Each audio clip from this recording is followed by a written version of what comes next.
শ্রদ্ধেয় সম্মানিত মুসলিম সমাজ, সমস্ত প্রশংসা সেই মহান রব্বুল আলমিনের, যে আল্লাহ রব্বুল আলমিনের প্রশংসা, তার হামদ, তার নাত, তার শুকরিয়া, তার গুণগান, তার গুণকীর্তন যদি আমরা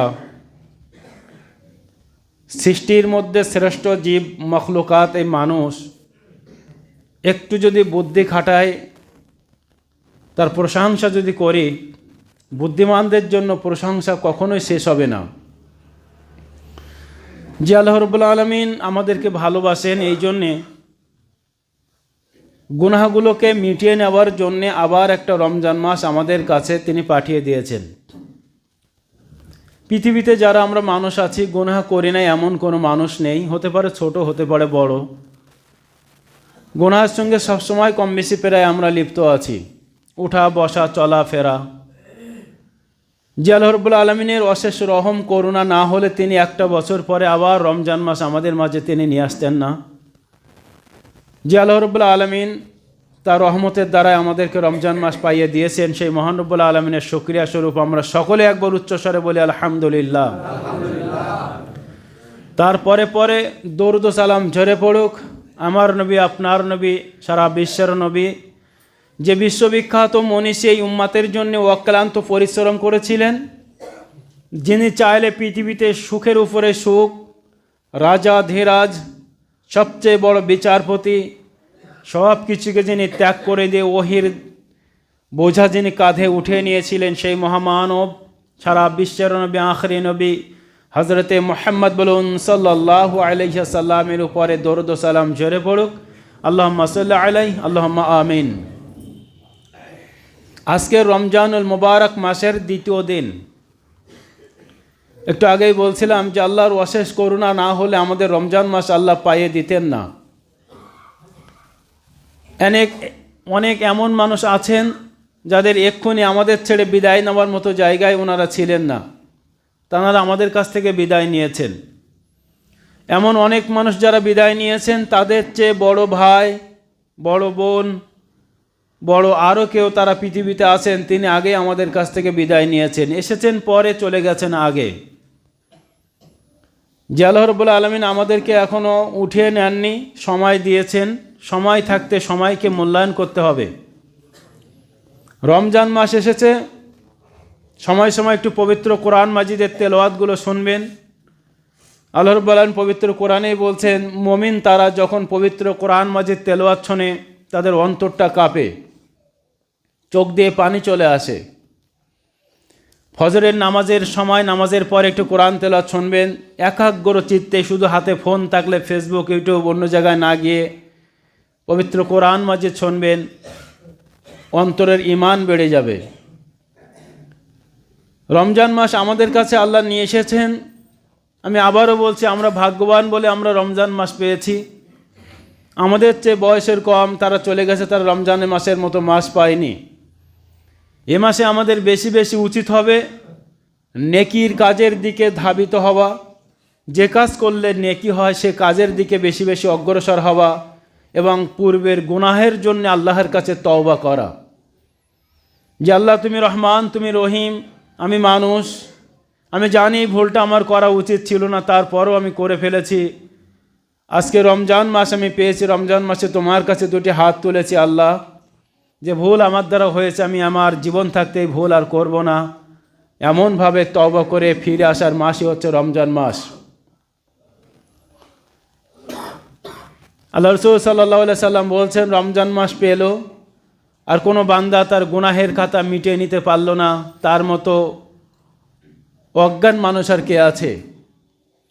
অতএব এ মাসে আমাদের বেশি বেশি নামাজ পড়া, দান সাদকা করা, জিকির আজকার করা, তাহলিল তাহমিদ এগুলো পঠন পাঠন করা, যেখানে নেকি আছে নেকির দিকে ধাবিত হওয়া, গুনাহের কাছ থেকে 144,000 হাত সবসময়ের জন্য দূরে থাকা। এভাবে যদি আমরা আমাদের রমজানুল মুবারক মাস পার করতে পারি তাহলে আমরা হব সাকসেস। অন্যথায় রমজান মাস পাওয়া আর না পাওয়া আমাদের কাছে সমান হয়ে যাবে। যাদের একটু ঘুম ঘুম ভাব আসছে ছেড়ে দেন। প্রথমে আমরা হাদিসের দিকে আসি। আল্লাহ রাসূল সাল্লাল্লাহু আলাইহি সাল্লাম বলছেন, এটাও আবু হুরায়রা বর্ণনা করে, ওয়ান আবি হুরায়রা রাদিয়াল্লাহু তাআলা আনহু قال قال রাসূলুল্লাহ সাল্লাল্লাহু আলাইহি ওয়াসাল্লাম বুনিয়াল ইসলামু আলা খামসিন শাহাদাতি আল্লা ইলাহা ইল্লাল্লাহু ওয়া আন্না মুহাম্মাদার রাসূলুল্লাহ ওয়া ইকামিস সালাহ ওয়া ইতাইজ যাকাত ওয়াল হজ্জ ওয়া সাওমি রমাজান। রাসূল আকরাম সাল্লাল্লাহু আলাইহি সাল্লাম বলছেন, ইসলামের বুনিয়াদ 5টি জিনিসের উপরে। ইসলামটা দাঁড়িয়ে আছে 5টি খাম্বার উপরে। খাম্বা মানে যেটাকে খোঁটা বলা হয়, প্লিয়ার বলা হয়। তো 5টার মধ্যে আল্লাহ রাসূল সাল্লাল্লাহু আলাইহি ওয়াসাল্লাম বললেন, শাহাদাতি আল্লা ইলাহা ইল্লাল্লাহু ওয়া আন্না মুহাম্মাদার রাসূলুল্লাহ ওয়া আশহাদু আন্না মুহাম্মাদার রাসূলুল্লাহ। কোনো মানুষ যদি মুসলিম বলে দাবি করে, তার সর্বপ্রথমে কাজ আছে শাহাদাতি আল্লা ইলাহা ইল্লাল্লাহ। সর্বপ্রথমে তাকে দাবি করতে হবে যে পৃথিবীতে আল্লাহ ছাড়া অন্য কোনো উপাস্য নেই। ওয়া আশহাদু আন্না মুহাম্মাদার রাসূলুল্লাহ। দ্বিতীয়, তাকে সাক্ষ্য দিতে হবে যে মুহাম্মদ সাল্লাল্লাহু আলাইহি সাল্লাম আল্লাহর রাসূল এবং তার বান্দা। তাহলে প্রথম নাম্বার খাম্বা, প্রথম নাম্বার পিলিয়ার হচ্ছে ইসলামের। কোনো মানুষ যদি মুসলিম বলে দাবি করে, তার প্রথমে বলতে হবে যে পৃথিবীর সৃষ্টিকর্তা, রিজিক দাতা, জীবনদাতা, সব কিছুর দাতা হচ্ছেন একজন, তিনি হচ্ছেন আল্লাহ। তার সমকক্ষ পৃথিবীতে কেউ নেই। এবং আমাদের পথ দেখানোর জন্য যাকে পাঠিয়েছিলেন তিনি হচ্ছেন হযরতে মুহাম্মদ বলুন সাল্লাল্লাহু আলাইহি সাল্লাম। তিনি হচ্ছেন আল্লাহ রাসূল, আল্লাহর শেষ নবী। এক, যখনই কোনো মুসলিম এটা দাবি করলো, কোনো মানুষ যখন এটা দাবি করলো, সে মুসলিমের খাতায় নাম লেখালো। নাম লেখানোর সাথে সাথে তার উপরে যেটা কাজ পড়ে গেল, ইকামিস সালাহ, সঙ্গে সঙ্গে তাকে নামাজ কায়েম করতে হবে। একজন হিন্দু মানুষ, একজন খ্রিস্টান মানুষ, বৌদ্ধ, ইহুদি, নাসারার জন্য পার্সি যারা আছে না কেন, তারা বিনা নামাজেও জান্নাতে যেতে পারে। সেটা কেমন করে যাবে? এর আগে হয়তো একদিন বলেছিলাম, আমাদের জোহরের নামাজ শেষ হয়ে যায় পৌনে 1টায়।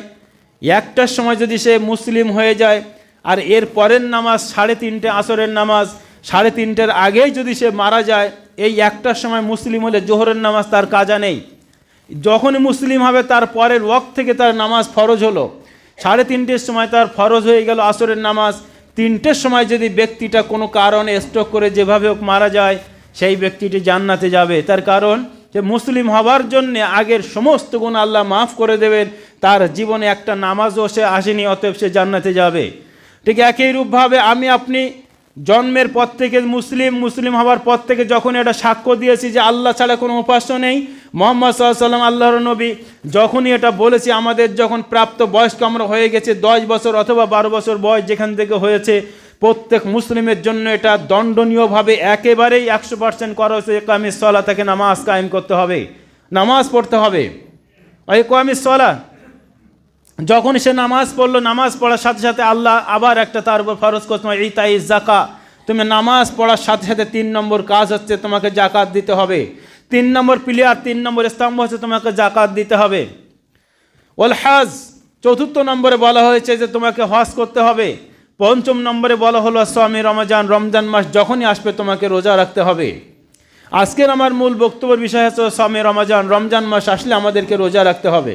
তবে এখানে একটা কথা বলে রাখি, এই 5টি যে খাম্বা বা 5টি যে পিলার ইসলামের উপর দাঁড়িয়ে আছে, তো এর মধ্যে যারা বড় লোক, যাদের অর্থ আছে, অর্থশালীদের জন্য 5টাই ফরজ। যারা অভাবী মানুষ, গরিব মানুষ, ওনাদের জন্য 3টে মাত্র ফরজ, 2টো ওনাদের জন্য নেই। আজকের আমরা অনেক সময় আফসোস করি, আমাদের বাড়ির পাশের বাড়িটা যখন মোজাইক করা, একতলা ঘর, অনেক কিছু করা আছে, আমার যখন টালিতে ছাবা, আমার যখন মানে সেই বিসলি দিয়ে ছাবা, গায়ে পানি পড়ে, আমার অনেক আফসোস হয় যে আল্লাহ, তাকে কেন ওই ঘরে জন্মালো, আমাকে কেন টালির ঘরে জন্মালো। এইভাবে বলে আল্লাহর সঙ্গে আমরা আফসোস করি। একটা কথা মাথায় রাখবেন, আল্লাহ যে অবস্থায়, যে হালাতে, যে কন্ডিশনে আপনাকে রেখেছেন, সেই কন্ডিশনে আপনার আল্লাহ শুকরিয়া আদায় করা উচিত। তখন প্রত্যেকে যার যেখানে দিয়েছে সেইভাবেই তাকে হিসাব দিতে হবে। কি বলেছি? 5টা জিনিসের মধ্যে যে ব্যক্তি গরিব মানুষ, তার উপর ফরজ হচ্ছে 3টে, বড় লোকের উপরে ফরজ হচ্ছে 5টা। 3টে কি ফরজ? ইনার জন্য, ইনি যদি জাকাতের হকের জায়গায় না আসে, ইনার জাকাত দিতে হবে না। জাকাত সম্পর্কে হাসরের মাঠে ইনার কোনো জবাবদিহি করতে হবে না। আর একটা কি, ইনি যদি সামর্থ্যবান না হন, ইনাকে হজ সম্পর্কে জিজ্ঞাসিত হতে হবে না, বা হজ সম্পর্কে ওখানে কোনো কৈফিয়ত নেওয়া হবে না। কিন্তু যার অর্থ আছে, জাকাতের পরিমাণ যার হয়ে গেছে, সে জাকাত না দিলে হাসরের মাঠে আটকা পড়ে যাবে। যার অর্থ আছে, ফরজ হজ, শুধু ওমরা হজ করলে হবে না, ওমরাটা সুন্নাত, হজ হচ্ছে ফরজ। হজ যদি সে না করে এর জন্য হাসরের মাঠে তাকেও জবাবদিহি হতে হবে। তাহলে চিন্তা করেন, 5টা জিনিস যেটা দাঁড়িয়ে আছে, 5টার মধ্যে যারা বড়লোক তাদের 5টা জিনিসই কিন্তু ফরজ, এবং যারা গরিব মানুষ তাদের উপরে 3টে জিনিস ফরজ। এখন গরিব মানুষদের জন্য, অভাবী মানুষদের জন্য 3টে জিনিস, 3টের মধ্যে যদি আবার একটা আপনি অপশান চেয়ে নেন যে তাই তো আমি এত কাজ করি, এই করি সেই করি, রোজার মাস আসছে রোজা আমি রাখতে পারি না, এর জন্য আপনাকে এই বড়লোকের যেমনভাবে হজ এবং জাকাত সম্পর্কে জবাবদিহি হতে হবে। কোনো কারণে যদি আপনি সিয়ামটাকে ঢাল করে সিয়াম বন্ধ করে দেন, এর জন্য হাসরের মাঠে আপনাকে জবাবদিহি হতে হবে। যে কোনো কারণ হতে পারে। কাল একজন ভাই আমাকে বলছেন, কিছু কিছু ভাই এমন আছে যাদের যেদিন ইফতার পড়ে সেই দিন তারা সিয়াম রাখে। কি আশ্চর্য ব্যাপার! হঠাৎ করে কথা হচ্ছে, বলছে আমার তো 5 তারিখে সিয়াম আছে অন্য একটা মসজিদে, তো 5 তারিখে সিয়ামটা আমার থাকতে পারে না, তো হুজুর বকবে। কি আশ্চর্য ব্যাপার! এটা কেমন কথা? আপনি 7 তারিখে সিয়াম, এই ইফতার দেবেন, 7 তারিখে আপনি সিয়াম রাখবেন? এটা তো আল্লাহ রসুলের সঙ্গে ভণ্ডামি করা হলো আপনার। এটা কেমন কথা আপনার? আপনি যদি একান্ত যদি অসুস্থ হন, আল্লাহ আপনার জন্য সিয়াম মাফ করেছেন, আপনি নাই থাকেন কোনো অসুবিধা নেই, কিন্তু আপনি 5টা থাকতে পারেন, 7টা থাকতে পারেন, আরগুলো আপনার ইফতার দেওয়া হয়ে গেলে আপনি সিয়াম থাকবেন, এটা কেমন কথা? এইটা যেন কোনো মানুষের দ্বারা না হয়, এটা আপনি আল্লাহর সঙ্গে ধোঁকা দেবেন। খবরদার, যদি কেউ করে থাকেন তওবা করে নেন। এবছর থেকে শুরুয়াত হলো, এবছর থেকে আমার মসজিদে যদি এমন কোনো ব্যক্তি থেকে থাকে, একদম আজকে তওবা করেন, 30টা সিয়ামে আমি থাকবো, এমন কোনো একটা কথা বলেন দিন যে সিয়াম থাকতে থাকতে সে না খেয়ে মানে পেটে যন্ত্রণা করে এমনি মারা গেছে। পৃথিবীর কোনো রেকর্ডে আছে? না খেতে পেয়ে মারা গেছে পৃথিবীর কোনো রেকর্ডে আছে যেরকম সিয়াম অবস্থায় না খেয়ে মারা গেছে? আরে আজকের বিজ্ঞান স্বীকার করছে, আজকের বিজ্ঞান বলছে কোনো মানুষ যদি প্রতি বছরে 30টা অথবা 40টা, 30 দিন অথবা 40 দিন, 12 ঘন্টা থেকে 18 ঘন্টা যদি না খেয়ে থাকে, তাহলে ওর শরীরে যদি ক্যান্সারের কোনো দানা বেঁধে থাকে, সেই দানার কোষগুলো সব নষ্ট হয়ে যায়। সুবহানাল্লাহ বলবেন না? চিন্তা করতে পারছেন যে আজকের বিজ্ঞান বলছে 12 ঘন্টা থেকে 18 ঘন্টা যদি 30 দিন অথবা 40 দিন এইভাবে বছরে যদি এইভাবে না খেয়ে থাকে, ক্যান্সারের যে কোষ তৈরি হয় শরীরে, একদিনই তো আর ক্যান্সার হয় না, শরীরে কোষ তৈরি হয়, সেগুলো আস্তে আস্তে দানা বেঁধে একসময় অ্যাটাক করে। তো এরকম যদি দানা বাঁধে সেই কোষগুলোকে নষ্ট করে দেয়। আধুনিক বিজ্ঞান বলছে যাদের পেটের সমস্যা আছে, আরও অনেক সমস্যা আছে, সেগুলো এইভাবে কন্টিনিউ থাকার ফলে পেটের সমস্যা তাদের সেরে যায়। আধুনিক বিজ্ঞান বলছে শরীরে যাদের মারাত্মক ধরনের কোলেস্টেরল আছে, তারপরে এইভাবে আরও জিনিস আছে, সেগুলো আস্তে আস্তে নিয়ন্ত্রণে আসে। তাহলে ইসলাম মানে বিজ্ঞান। আমি আগেই বলেছি, ইসলাম যে নিয়মগুলো দিয়েছে, ইসলামের যে বিধিবিধানগুলো দিয়েছে, বিজ্ঞান সেখানে এসে মাথা নত করেছে। আপনি কিসের দোহাই দেই? নামাজ আপনি ডাক্তারের কাছে গিয়ে বলবেন যে আমি 5 ওয়াক্ত নামাজ পড়িনি, আর আপনাকে হাঁটতে বলবেন না। ফজর উঠে যে আপনি এই উঠা বসা করছেন, ঘুম থেকে উঠে উঠা বসা করছেন, এটা আপনার জন্য বিরাট বড় একটা শরীরের ব্যায়াম হয়ে গেল। তবে কি আপনি বলবেন আমি একদম হদ্দ খাবো, শরীরের এই বুকের চেয়ে ভুঁড়ি মোটামুটি বাড়িয়ে নেব, তাহলে তো আপনার জন্য সমস্যা হবেই। আলহামদুলিল্লাহ, আমিও চেষ্টা করছি, সবারই একটা চেষ্টা করা উচিত। খাবার যেমনভাবে আল্লাহ রাসূল সাল্লাল্লাহু আলাইহি ওয়াসাল্লাম খেতে বলেছেন, 3 ভাগের 1 ভাগ, যেমনভাবে খাদ্য 1 ভাগ পানি 1 ভাগ খালি, আমি চেষ্টা করছি আলহামদুলিল্লাহ, অনেক শরীর ভালো থাকবে। এটা সবারই চেষ্টা করা উচিত। যাই হোক, যেটা বলছিলাম, সিয়াম যেন কোনো প্রকারের কোনো কাজের দোহাই দিয়ে ভঙ্গ না হয়। এখন কোথায় আপনি ভঙ্গ করতে পারবেন সেই অপশানটা আমি পরে বলে দিচ্ছি। আমি বলিনি, আল্লাহ আপনার জন্য অপশান দিয়েছেন। তা আপনার যদি একান্ত ভাঙতে হয়, তারও অপশান আল্লাহ আপনাকে দিয়েছেন, আপনি সেখানে গিয়ে ভাঙবেন। আমি সেখানে আসছি। তাহলে 5 নম্বর স্তম্ভ কি? যে রমজান মাস আসলে সিয়াম থাকা, রোজা রাখতে হবে। এখন এই রোজাটা কবে থেকে শুরু হয়েছে তার ইতিহাস আমরা প্রায় বছর শুনি, আজও আমি ইনশাআল্লাহ ইতিহাসটা একটু বলবো। প্রথমে আসি পবিত্র কোরআনের আয়াত, যেখানে আল্লাহ রাব্বুল আলামিন বলছেন ইয়া আইয়ুহাল্লাযীনা আমানু, তোমরা যারা ঈমান নিয়ে এসেছো। দেখুন ওইভাবে না, 3 মাথায় বসো না, হেলান দেন না। যারা আল্লাহ বলছেন যারা আমার উপরে তোমরা ঈমান নিয়ে এসেছো। আজকের আলহামদুলিল্লাহ এখানে যারা আমরা মুসল্লি এসেছি, উপরে মা এবং বোনেদের ধন্যবাদ দেব যে ওনারা একদম উপর নিচে সব ভর্তি হয়ে যাচ্ছেন। তবে একটা সমস্যা আছে, সমস্যাটা কি বলি, এটা পুরুষ মহিলা সবারই হয়। কি হয় এটা আমি মানে পরীক্ষা করে দেখেছি। এই রোজা আবার অনেকে ভাগ করে নেন। কীরকম ভাগ?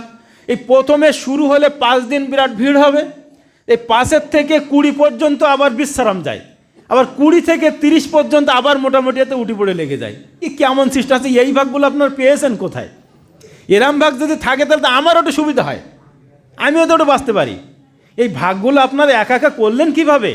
বিশেষ করে মা এবং বোনেরা আপনাদেরকেও বলছি, এখন কালকে যেভাবে আপনারা তারাবিতে এসেছেন, উপর নিচে জায়গা হচ্ছে না, 5 দিন পর থেকে দেখবেন আবার কিছুটা খালি হলো। পুরুষদেরও একই কেস, 5 দিন পর থেকে 20 পর্যন্ত বিশ্রামে চলে যায়, আবার যে কদর আসবে কদরের একটা গন্ধ চলে আসে, আবার মোটামুটি ভিউ শুরু হয়। এটা করেন না, এটা করেন না, এটা করতে আল্লাহ, এটা তো আল্লাহ বলেননি। যদি এরকম কোনো অপশান থাকতো, অপশানটা আমিও তো গ্রহণ করতাম, আমার যারা মুসল্লি আছে এনারাও তো গ্রহণ করতেন। কষ্ট হলো, আপনি ইহকাল এবং পরকাল 30টা সিয়াম আপনি থাকেন, আপনার শরীর ভালো থাকবে, আপনার শরীরের আচ্ছা, আরও একটা উদাহরণ দিলে আপনি ভালো বুঝতে পারবেন। উদাহরণ দিতে দিতে আমার বক্তব্য শেষ হয়ে যাবে। উদাহরণ কি, একটা ভালো উদাহরণ দেই। যে কোনো গাড়ি, যারা ওই ট্র্যাক্টর চালায়, মোটরসাইকেল চালায় বা যে কোনো গাড়ি চালায়, প্রতিদিন যদি আমরা ইঞ্জিনের ওপর প্রেসার দেই, সেই ইঞ্জিনটা যদি কোনো এক সময় যদি কিছুদিনের জন্য বিশ্রাম দেওয়া হয়, তো ইঞ্জিনটা ভালো থাকবে না খারাপ হবে? খারাপ হবে। বিশ্রাম দিলে খারাপ হবে। কিছুদিন একদম যদি মানে বিশাল চলছে, একটানা চলছে, কিছুদিনের জন্য একটু অল্প করে দিলেন। আমাদের যে দেহের ইঞ্জিন, আজকের বিজ্ঞান বলছে যে ইঞ্জিনটা আমরা যখন এমনি সময় থাকি, ভাজাভুজি চপের দোকানে তো ভিড়, এমনিতে অলরেডি আমরা চুরোই, তো যত খাবার খাই, এই ইঞ্জিন, আমাদের যে ইঞ্জিন আছে, একটু বিশ্রাম পেতে চায়। তো ইঞ্জিন রমজান মাস আসলে দীর্ঘ 12 থেকে 14 থেকে 15 ঘন্টা একটু বিশ্রাম পায়। বিজ্ঞান বলছে বিশ্রামের জন্য এর শরীরের শক্তি, তেজ আরও বৃদ্ধি পায়। সুবহানাল্লাহ। ইসলাম এত সুন্দরভাবে আমাদেরকে ব্যাখ্যা করেছেন, এত সুন্দরভাবে বলেছেন, অর্থাৎ আমাদের ইঞ্জিনের তো মানে পায়, বিশ্রাম পায়।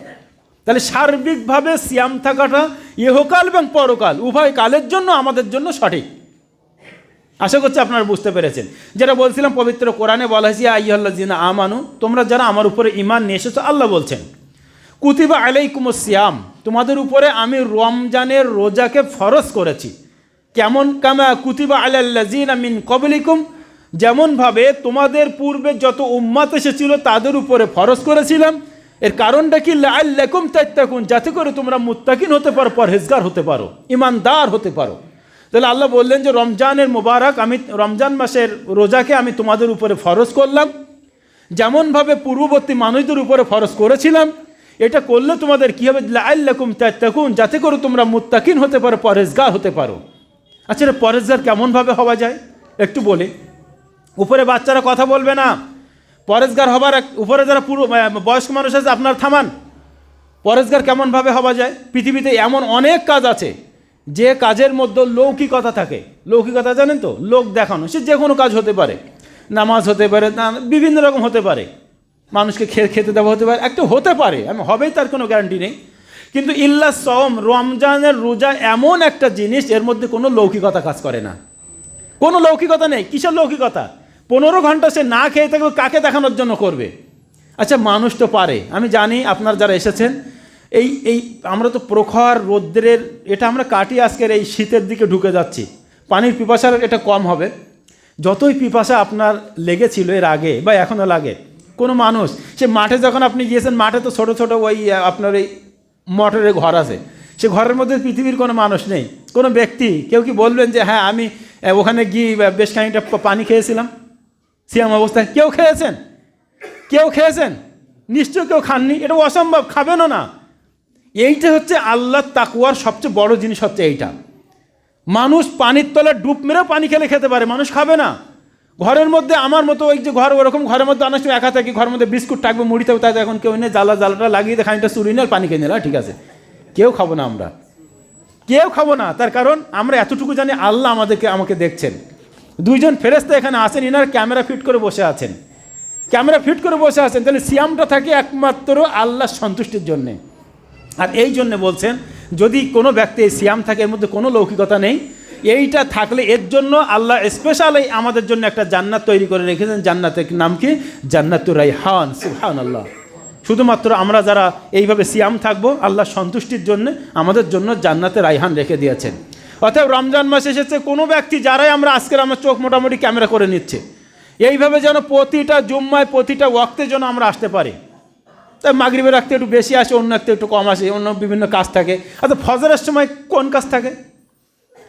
ফজরের সময় কোনো কাজ থাকে, তো এই সময় কেন আসেনি? ওই সময় তো আপনার তো ফরজ নামাজ পড়া উচিত, আপনি কেন আসছেন না? নামাজের সময় কমিয়ে দেওয়া, সাহারি খেয়ে আপনি আজানের অপেক্ষা না করে সাহারিকে মসজিদে চলে আসেন, এসে নামাজটা পড়ে গিয়ে আপনি আবার একটু ঘুম পড়েন, জমাতে নামাজ পড়েন, আসরে আসেন, জোহরে আসেন, মাগরিবে আসেন, ওর বলবো না, এশায় আসেন, সবসময় আসেন, এটা আমি আশা করব। যাই হোক, যেটা বলছিলাম, তাহলে রমজানের সিয়াম আমাদের উপরে ফরজ করেছেন যেমন পূর্ববর্তীদের উপরে ফরজ করা হয়েছিল। ইতিহাসটা ইনশাল্লাহ নেক্সট জুম্মায় বলবো। আজকে শুধু এইটুকু ওর পরে বাদ রেখে কিছুটা বলে যাই, কারা সিয়াম ছাড়তে পারবে। ইতিহাস বলতে গেলে সময় পাবো না। আসুন, পবিত্র কোরআন, শাহরু রমজান আল্লাযী উনজিলা ফীহিল কুরআন, রমজান এমন একটি মাস যে মাসে পবিত্র কোরআন মাজিদ অবতীর্ণ করা হয়েছিল। আমরা তো এটা জানি, পবিত্র কোরআন অবতীর্ণ করা হয়েছিল ইন্না আনজালনা ফী লাইলাতুল কদর, লাইলাতুল কদর রাত্রিতে কোরআন অবতীর্ণ করা হয়েছিল। এখানে বলা হলো রমজান মাসে অবতীর্ণ করা হয়েছিল, আর সূরা কাদরের মধ্যে বলা হচ্ছে যে লাইলাতুল কদর অবতীর্ণ করা হয়েছিল। এরপরও এতটা স্পষ্ট কোরআনে আয়াত থাকা সত্ত্বেও অনেকেই বলে ওই শবে বরাতের রাত্রে নেই কোরআন অবতীর্ণ হয়েছিল। আস্তাগফিরুল্লাহ। কোরআন তো স্পষ্ট বানিয়ে দিয়েছে আলহামদুলিল্লাহ। এই যারা বলে কিছু সংখ্যক মানুষ, এখন বর্তমান আমাদের বাংলাদেশ থেকে বিশেষ করে হানাফিদের যোগ্য আলেমরা সব এই মতের সঙ্গে একমত। তাহলে রমজান মাস এমন একটি মাস যে মাসে পবিত্র কোরআন অবতীর্ণ করা হয়েছিল। কিসের জন্য? হুদাল্লিন নাস, মানুষের হেদায়েতের জন্যে।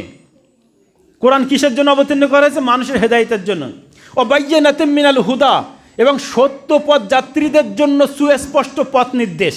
ভালো করে বুঝবেন কোরআন কি জন্য অবতীর্ণ করা হয়েছে। প্রথমত বলা হচ্ছে হুদাল্লিন নাস, মানুষের হিদায়তের জন্যে।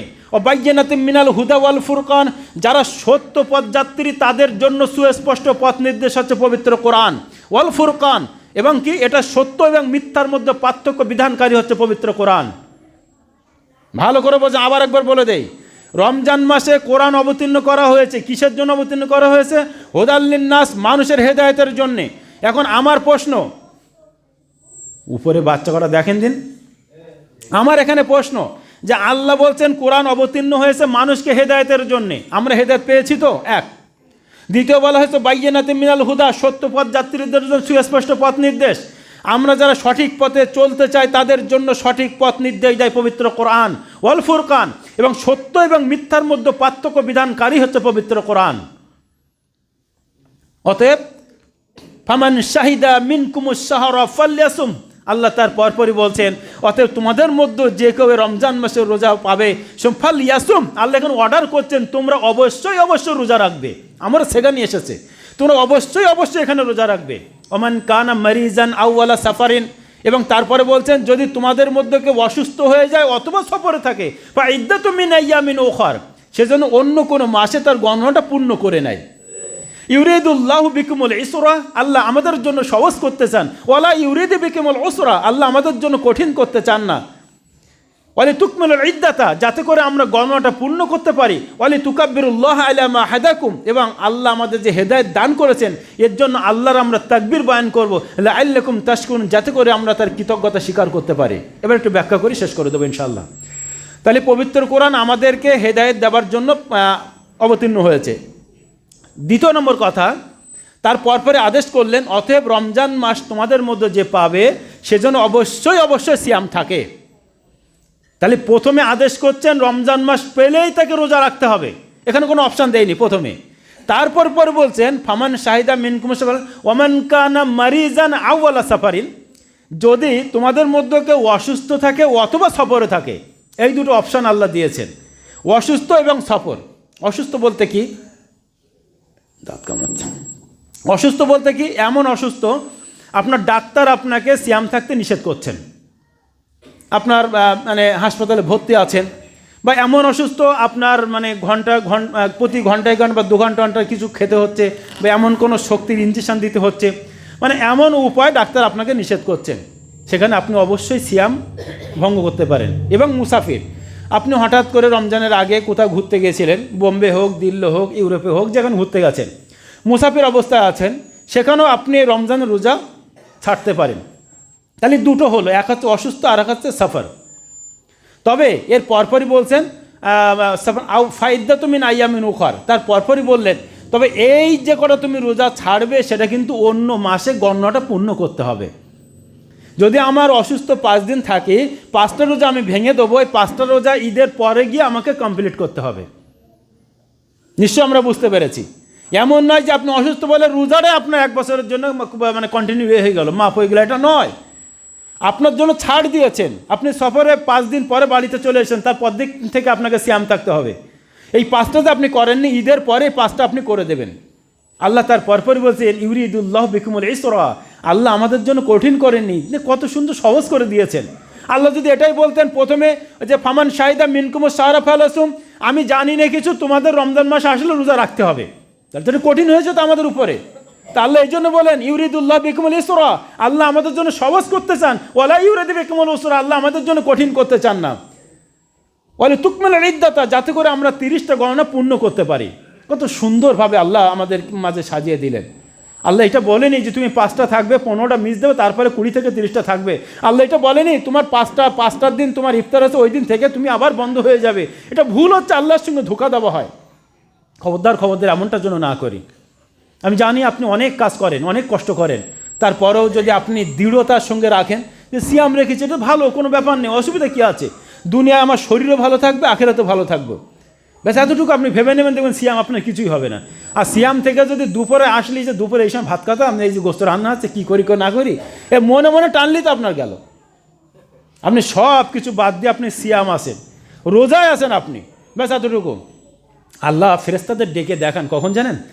যখন দেখবেন এই তো সারাদিন কিছু খেলেন না, ইফতারের সময় আপনি ইফতারটা নিয়ে যখন বসে থাকেন, একদম হাদিসে কিন্তু এইভাবে এসেছে যে আমার বান্দা যখন ইফতার নিয়ে বসে থাকে, আল্লাহ দেখায় যে দেখো আমার বান্দাদের অবস্থাতে 15 ঘন্টা না খেয়েছিল, তারপরেও তাদের সামনে এই খিচুড়ির মতো জিনিস আমার বেশি প্রিয়, মাংস দেওয়া আছে, একটু জমে গেলে যেভাবে লাগে সামনে আছে, বান্দা একা বসে আছে, যদি খাইতে বলে পৃথিবীর কেউ দেখবে না, তারপরেও দেখো বান্দা খাচ্ছে না যতক্ষণ আমার নাম উচ্চারণ না হবে। সুবহানাল্লাহ। আল্লাহ ফেরেশতাদেরকে বলেন যে আমার নাম যতক্ষণ আল্লাহু আকবার মুয়াজ্জিন সাহেব যতক্ষণ না বলবে ততক্ষণ আমার বান্দা খাবে না। তাহলে চিন্তা করেন, আল্লাহ ফেরেশতাদের ডেকে দেখান যে আমার বান্দা সারাদিন না খেয়েছিল, সামনে লোভনীয় খাবার, আমরা না এখানে একসঙ্গে অনেক সময় তো একাও ঘরে বসে ইফতার করি, তারপরেও তো খায়নি, এগুলো আল্লাহ দেখান যে বান্দারা দেখো সব বসে আছে, যতক্ষণ পর্যন্ত আল্লাহু আকবার, আল্লাহ যতক্ষণ যে আল্লাহু আকবার বলে আমরা আল্লাহ মানে রেডি থাকি, বিসমিল্লাহ বলে পর শুরু করে দিই। আল্লাহ বলছেন যে আমার নাম শুনবে, আমার নাম আবার মুখে উচ্চারণ করে ওরা ইফতার করবে। সুবহানাল্লাহ। অতএব যারা আমরা আছি, আর একটা শেষ হাদিস বলেই, খাওয়া দাওয়া তো নেই, এই হাদিসটা বলে শেষ করবো ইনশাআল্লাহ, একদম পুরো শেষ হাদিস। এটা আপনাদের জন্য সতর্কমূলক হাদিস। সতর্ক হাদিসটা কি? হাদিস বর্ণনা করছেন আবু হুরায়রা বলছেন, ওয়ান আবি হুরায়রা রাদিয়াল্লাহু তাআলা ক্বাল রাসূলুল্লাহ সাল্লাল্লাহু আলাইহি ওয়াসাল্লাম, বসেন, মাল্লাম ইয়াদা কাওলা যুর ওয়াল আমালা বি ফালাইসা লিল্লাহি হাজাতুন ফি আইয়াদা তাআম ওয়া শারাবুহু। শেষ হাদিস। আল্লাহ রাসূল সাল্লাল্লাহু আলাইহি ওয়াসাল্লাম আপনাদের জন্য কড়াকড়ি করেছেন, কি বললেন? মাল্লাম ইয়াদা কাওলা যুর ওয়াল আমালা বিহি, আপনারা যারা সিয়াম আছেন আপনাদের জন্য সতর্ক আমি এবার করছি, উপরে যারা মহিলারা আছেন আপনারা শুনবেন, আর এখানে যারা আপনারা আছেন আপনাদেরকে শোনানোর জন্য বলছি। বিশেষ করে যারা একসঙ্গে মাঠে কাজ করেন, বাড়িতে বসেন, দোকানে বসেন, হাটে মাঠে ঘাটে যেখানে একসঙ্গে বসে থাকেন, আপনাদের উদ্দেশ্য করে বলছি, মাল্লাম ইয়াদা কাওলা যুর ওয়াল আমালা বিহি, যে ব্যক্তি রমজান মাসে রোজা থাকা অবস্থায় তার পূর্বেকার আমলের মতো মিথ্যা কথা গীবত পরিত্যাগ না করলো, ফালাইসা লিল্লাহি হাজাতুন, সে যে সকাল থেকে শুভ সাদেক থেকে নিয়ে মাগরিব পর্যন্ত না খেয়ে না পান করে আসে, ফালাইসা লিল্লাহি হাজাতুন ফি আইয়াদা তাআম ওয়া শারাবুহু, এই যে না খেয়ে আর না পান করে আসে, এতে আল্লাহর কোনো রকম কোনো যায় আসে না, মানে কি আপনার সিয়ামটা আল্লাহর কাছে কবুল হবে না। সহিহ বুখারীর হাদিস। কি বললাম? যদি আপনি সিয়াম থাকা অবস্থায় কোনো রকমভাবে কোনো গীবত করে ফেলেছেন, কোনো সমালোচনা করেছেন, যা কিছু করেছেন, এই যে আপনি সকাল থেকে সন্ধ্যা পর্যন্ত না খেয়ে আছেন, এতে আল্লাহর কোনো যায় আসে মানে আপনার সিয়ামই হবে না। অতএব আমি আপনাদের কাছে অনুরোধ করব, আর রমজান মাস এসেছে, শয়তানের কিছু আমাদের মধ্যে থাকবে কোনো রকমভাবে, আমি প্রত্যেকেরই বলবো, অনুরোধ করব, এবং আমি কড়া ভাষায় বলবো, দুটোই আমি বলবো, কোনো রকমভাবে কোনো সমস্যা যাই কিছু হবে না, কোনো সমালোচনার সম্মুখীন না হয়, বাড়ি ঘাটে মাঠে যেখানে হোক না কেন, সেখানে আপনি গিয়ে সমাধান সূত্র বাইরে এমন কথা আস্তে আস্তে আপনি বলবেন। আর কোনো ইবলিসের প্ররোচনা কেউ যদি আপনার সঙ্গে ঝগড়া করতে আসে, আপনি তাকে স্পষ্টভাবে বলে দিবেন, আনা সয়মুন, আমি রোজা আছে, আমি তোমার মতো জাহেল নয়, তোমার মতো মূর্খ নয় যে তোমার সঙ্গে শ্যাম থাকা অবস্থায় আমি ঝগড়া করব, তোমার শ্যাম তো হবে না, আমি আমার শ্যামটা এইভাবে নষ্ট করব না। অতএব কেউ ঝগড়া করতে হলে কোনো বিষয় আপনি ঝগড়া করবেন না, আর আমি আপনাকে বলবো আপনি ঝগড়া করবেন না, কোনো বিষয় করবেন না, সমস্যা হয়েছে তার সমাধান হবে। এইরকম সমাধান হাটে মাঠে ঘাটে বাজার বিরাট হইল্লোড় করলাম, আমার গলায় বিরাট জোর বলে কিছু বলে দেওয়ার নাম সমাধান নয়। আপনার শ্যাম হবে না, আপনি যাচ্ছেন তারও শ্যামটা আপনি নষ্ট করে দিবেন, এটা আমি বলেন, আল্লাহ রাসূল সাল্লাল্লাহু আলাইহি ওয়াসাল্লাম বলেছেন। অতএব আপনাদের কাছে বলবো যে আপনারা সিয়াম থাকা অবস্থায় কোনো রকম কোনো অশান্তিতে, কোনো গীবত পরনিন্দা পরচর্চা কিছুতেই আপনারা জড়াবেন না। যতক্ষণ সিয়াম আছেন চেষ্টা করবেন একদম শুদ্ধভাবে সিয়ামটার জন্য আল্লাহর কাছে গিয়ে পৌঁছায়। আল্লাহর কাছে তারপর দিন শেষে আবার দোয়া করবেন যে আল্লাহ, আমি সিয়াম ছিলাম, আমার জানামতে আমি কোনো গীবত করিনি, কাউরির নামে কোনো কথা বলিনি, বড় কথা বলিনি, কাউরি গালি দেয়নি। তারপরও আল্লাহ তুমি রহমান, তুমি রহিম, আমি মানুষ হিসেবে আমার একটা ভুল হতে পারে। আমার সিয়ামের মধ্যে যদি কোনো রকম কোনো ভুল হয়ে থাকে, আল্লাহ তুমি রহমান, তুমি রহিম হিসাবে আমার সিয়ামকে তুমি তোমার দরবারে কবুল করে নাও। এভাবে আল্লাহর কাছে দোয়া করবেন। যাক, পরিশেষে আল্লাহর কাছে দোয়া করে যে আল্লাহ তুমি রহমান, তুমি রহিম। একই কথা বলি, আমাদের ইমানের খুব কমজোরিতা আছে, আমাদের ইমানের মধ্যে সেই স্পিরিট নেই। তারপরও আমরা তোমার সন্তুষ্টির জন্য সিয়াম থাকার চেষ্টা করি। আমাদের সিয়ামের মধ্যে যদি কোনো ঘাটতি যায়, কোনো রকম কোনো ফাটল থাকে, সেইটাকে তুমি না ধরে আমাদের সিয়ামকে তুমি তোমার দরবারে কবুল করে না, বলুন আমিন। এ আল্লাহ তুমি রহমান, তুমি রহিম। তোমার সন্তুষ্টির জন্যে আমরা এমনি সময় একটা চা খেতে চাইলে মানুষ চা খেতে দিতেও কুণ্ঠাবোধ করে। আজকে রমজান মাসের ইফতারের সময় আসলে আমরা দেখেছি মানুষ ইফতার দেওয়ার জন্য আগে আগে নাম লেখায়, শুধুমাত্র একমাত্র তোমার মানে আল্লাহ রাসূলের হাদিসের দিকে লক্ষ্য করে। একজন যদি আর একজন ইফতার করা, তার বিরাট নেকির কথা বলা হয়েছে। যারা আমরা কষ্ট করে হালাল টাকা যারা ইফতার করাচ্ছি, আমাদের ইফতারগুলোকে তুমি তোমার দরবারে কবুল করে না, বলুন আমিন। আল্লাহ, রমজান মাস এসেছে, আমরা আগে যত গুনাহ করেছি, রমজান মাস তুমি আমাদেরকে পাইয়ে দিয়েছো, তুমি রহমান, তুমি রহিম। আমাদের রমজান মাসের আগে যত আমরা গুনাহ করেছি, আমরা তোমার কাছে তওবা করছি, ক্ষমা চাচ্ছি। আমাদের পূর্ব গুনাহগুলোকে তুমি মাফ করে দিয়ে আমাদের রমজানকে তুমি কবুল করে না, বলুন আমিন। বারাকাল্লাহু ফাইনা ওয়া জাওয়াদুন কারিম মালিকুম ওয়া রাহিম।